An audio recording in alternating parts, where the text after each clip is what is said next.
When I woke up this morning, I was shocked.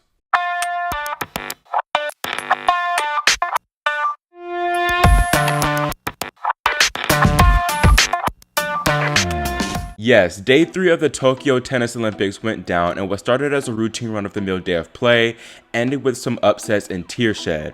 First up on center court was Naomi Osaka, who took on Wimbledon quarterfinalist Viktorija Golubic. Golubic put up a good fight the first 6 games, but once Naomi managed to get some break opportunities at 4-3, that was pretty much the end of it. Osaka cracked the code of the Golubic serve to break the Swiss's serve 2 more times to then cruise to a 6-3, 6-2 win. I thought Naomi played a lot better than she did in her opening round against Zhang. She got better as the match progressed here, and she was incredible from the ground, hitting 28-9 winners to 11 on fours. Naomi, by the way, said that she was shocked that she didn't spray a bunch of errors because she doesn't have that conservative mindset of just trying to limit mistakes. I thought her backhand down the line shot was notably strong here because normally she likes to engage in those cross-court exchanges to open up the court, but today she changed direction a bit more. The serve was also a crucial weapon for Naomi here, cruising through most of her service games, which put pressure on Golubic's. She does need to improve her first serve percentage because even though she did fine on second serve points won, 49% of first serves and likely won't cut it against a stronger opponent. Speaking of future opponents for Naomi, she'll next face 2019 Roland Garros finalist Vondrousova, who dominated Mihaela Buzarnescu 6-1, 6-2. This could be a tricky match for Naomi because Marketa is a lefty and Osaka hasn't played one since Madrid. Vondrousova is a crafty player too, but if the second seed plays the way that she did last night, she should be good. Simultaneously, other top seeds were dominating in their second round matches. Anastasia Pavlyuchenkova continuing her reign of terror in Tokyo with a 1-1 victory over Germany's Annalena Fritzum. Anastasia has only dropped 3 games in her first 2 matches and next faces Barty conqueror Cerritos Tormo, who dominated Fiona Farrow 1-4.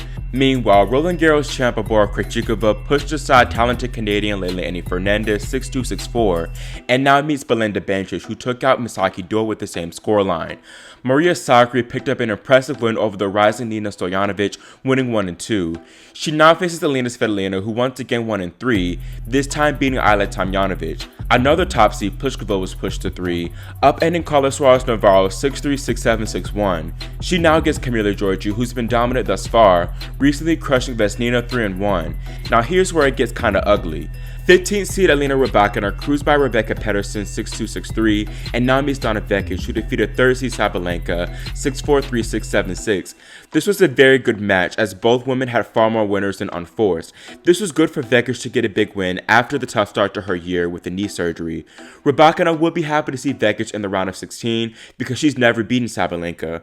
Another woman that'll be pleased with her upcoming opponent is Garbiñe Muguruza, the Spaniard crushing Wang Qiang 6-3, 6-love. She'll now meet Alison van Uytvanck, who defeated 2016 bronze medalist Petra Kvitova 5-7, 6-3, 6-love. Uytvanck did beat Mugu at the 2018 Wimbledon Championships, but Petra holds a 5-1 head-to-head over the Spaniard, so I'm sure that she'd rather play Alison. I think Garbiñe getting by that tough opener against Kudermetova will help her tremendously this event. While Rybakina is looking strong thus far, I'd pick Garbiñe to come through and make the semis there. The final upset of the day was 6th seed Iga Swiatek, falling to Paula Badosa 6-3, 7-6.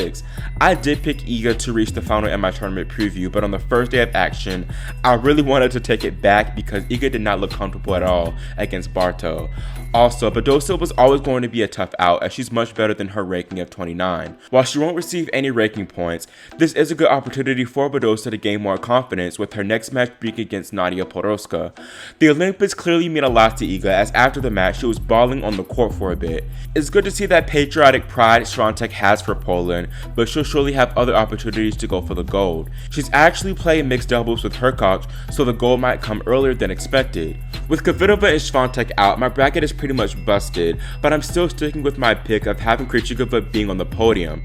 Her and Muguruza lead the charge for the Czech Republic and Spain, 3 women from each country still remaining in singles. Naomi is currently my favorite to win the gold because she looks sharp and determined. When asked about her aspirations of winning the gold medal, she said, "It would mean a lot to win gold here, but I know it's a process. I know these are the best players in the world, and honestly, I haven't played in a while, so I'm trying to take it one match at a time.